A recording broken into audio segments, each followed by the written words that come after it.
Hello دوستو، میں آپ سے تھوڑی گفتگو کرنا چاہتا ہوں پاکستان کی اکانومی پہ اور اس کے جو اثرات پاکستانی قبضے والے جموں کشمیر اور پاکستانی قبضے والے گلگت بلتستان پر پڑنے جا رہے ہیں۔ حالات یہ ہیں کہ World Bank, I M F کوئی بھی پاکستان کو اس مالی سال کے لیے قرضہ دینے پر راضی نہیں ہے۔ اس کی ایک وجہ یہ ہے کہ پاکستان کی جو سرکار ہے، شہباز شریف کی قیادت میں جو اس وقت کابینہ ہے اور جو وزیر ہیں، یہ لوگ اس بات پر متفق نہیں ہو رہے کہ آئی ایم ایف اور ورلڈ بینک نے جو ان کو اصلاحات کرنے کے لیے کہا ہے وہ اصلاحات کریں، اور اگر یہ وہ اصلاحات کرتے ہیں تو ظاہر ہے مہنگائی کا ایک نیا طوفان جو ہے اس کا ہمیں سامنا ہوگا، سب کو سامنا ہوگا۔ دالیں جو ہے وہ 1,000 روپے کلو تک جا رہی ہیں، یہ پیشن گوئی کی جا رہی ہے تاجروں کی طرف سے۔ اسی طرح سے آٹا جو ہے وہ 10,000 روپے کی بوری بھی جو ہے وہ ملنا مشکل ہوگی، جو 20 کلو آٹے کی بوری کی میں بات کر رہا ہوں۔ یہ صورتحال ہے۔ اب میں ہر جو چیز ہے اس کی قیمت کیا ہوگی اس پہ نہیں جانا چاہتا، لیکن میں نے آپ کو ایک آئیڈیا دیا ہے۔ اب ایسی صورتحال میں نظر یہ آ رہا ہے کہ روپیہ جو ہے وہ ڈالر کے مقابلے میں 250 تک اس کی قیمت جائے گی، جس کا مطلب یہ ہے کہ جو افراط زر اس وقت تقریباً 40% ہے، جو اگر دیکھا جائے تو 40% سے زیادہ ہے، وہ تقریباً 55% کے قریب ہے، لیکن چلو ہم مان لیتے ہیں کہ 40% ہے، تو یہ جمپ کر کے 60، 62، 63% پر جائے گی افراط زر جو ہے۔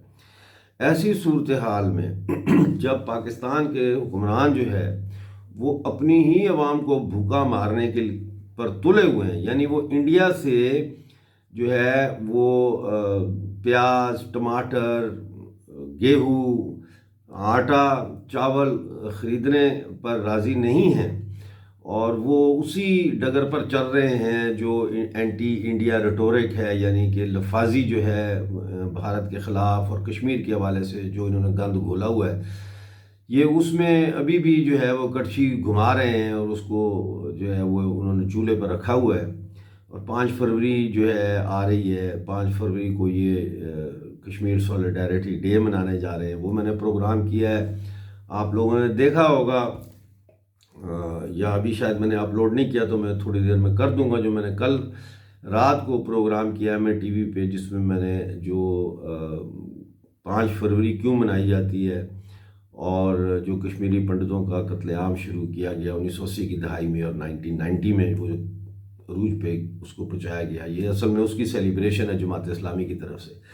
واپس لوٹتے ہیں اس مسئلے کی طرف کہ دیکھیں، مہنگائی اور جو کسم پرسی ہے اس میں کوئی کمی نہیں آ رہی، کیونکہ پاکستان میں موٹر کاروں کی صنعت بند ہو چکی ہے، ٹیکسٹائل انڈسٹری تقریباً سٹینڈ سٹل پہ آ چکی ہے، یعنی کہ کوئی ایسا شعبہ نہیں ہے پاکستان کا جو چھوٹا سا بھی مینوفیکچرنگ سیکٹر سے جس کا تعلق ہو جو اس وقت بند نہیں ہے۔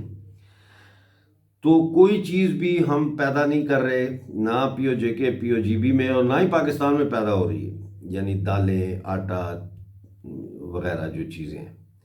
تو ایسے میں پاکستانی مقبوضہ جموں کشمیر کے لوگوں کو میرا یہ پیغام ہے کہ 2 باتیں یاد رکھیں، بلکہ پلے باندھ لیں اگر آپ نے ابھی تک نہیں باندھی پلے تو۔ ایک تو یہ کہ پاکستانی مقبوضہ جموں کشمیر اور پاکستانی مقبوضہ گلگت بلتستان کے لوگ جو ہے یہ قیدی ہیں، جنگی قیدی ہیں، میری نظر میں یہ جنگی قیدی ہیں، اور میں کسی بھی انٹرنیشنل کورٹ میں جا کے اس مسئلے کے اوپر جو ہے وہ بحث کرنے کے لیے بھی تیار ہوں۔ 26 اکتوبر 1947 کو جب مہاراجہ ہری سنگھ نے یہ معاہدہ الحاق کیا بھارت کے ساتھ، تو چاہے آپ اس کو سپورٹ کرتے ہیں یا نہیں کرتے ہیں، میں اس بحث میں نہیں جا رہا کہ آپ اس معاہدے کو مانتے ہیں یا نہیں مانتے، لیکن بہرحال وہ ایک معاہدہ موجود ہے جس کے تحت ریاست جموں کشمیر کی تمام اکائیاں بھارت میں شامل ہوئیں۔ اب ان میں سے 2 ایسی اکائیاں ہیں جن پر ابھی بھی پاکستان کا ناجائز قبضہ ہے، اور یہ یونائٹڈ نیشن نے پاکستان کو جارے ملک قرار دیا ہے، ایگریسر قرار دیا ہے، اور فوجیں نکالنے کا ان کو کہا ہے، جو آج تک نہیں نکالی انہوں نے۔ تو اس ساری صورتحال کا اگر آپ جائزہ لیں تو اس میں ہم جنگی قیدی ہیں پاکستان میں، 60-65 لاکھ جو گلگت بلتستان اور پی او جے کے لوگ ہیں، یہ بھارتی شہری ہیں اس معاہدہ لاک کی روح سے.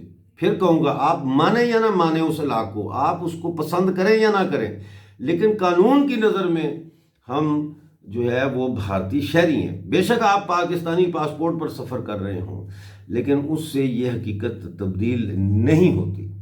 ایسی صورتحال میں ایک طرف تو ہمیں فوری طور پر محلے لیول پر علاقے بھارت کمیٹیاں تشکیل دینی چاہیے, لوگوں کو سمجھانا چاہیے اس بات کو ٹھنڈے دماغ سے کہ وہ اس بات کو سوچیں. اور دوسری بات جو ہے وہ یہ ہے کہ جتنے بھی پی او جے کے اور پی او جی بی میں ہمارے لوگ ہیں وہ جیسے بھی ہو سکتا ہے اپنے گھروں میں کم از کم 3 مہینے کا راشن اکٹھا کریں. چاہے وہ 3 مہینے, اگر آپ ساری چیزیں نہیں اکٹھی کر سکتے تو ایک آئٹم پہ زور دیں. جیسے چاول ہیں, آپ 3 مہینے کا چاول اکٹھا کر لیں, آپ 3 مہینے کا آٹا اکٹھا کر لیں, 3 مہینے کے لیے دال اکٹھی کر لیں, کوئی ایک آئٹم بھی آپ اکٹھی کر لیں اگر آپ ساری افورڈ نہیں بھی کر سکتے.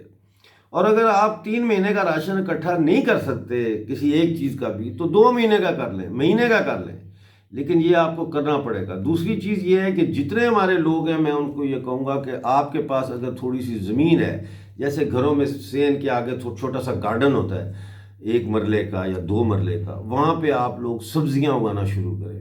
جیسے کیونکہ اب آپ کو یہ خود انصاری کی طرف جانا پڑے گا. یہ تو بھوکا مارنے پہ ہمیں تلیں, ہمارا سارا آٹا یہ فلور ملوں سے لے کے تو پاکستان انہوں نے منتقل کر دیا ہے. گلگت بلتستان کے آٹے کا کوٹا کم کر دیا ہے. مظاہروں پہ مظاہرے ہو رہے ہیں, لیکن ان مظاہروں کے نعرے غلط ہیں. ان مظاہروں کے اندر جو نعرے ہیں وہ یہ ہے کہ آٹا دو, لوڈ شیڈنگ ختم کرو, ریونیو ایکٹ ختم کرو. بھائی وہ نہیں کریں گے ختم, اور نہ ہی وہ آپ کو آٹا دیں گے.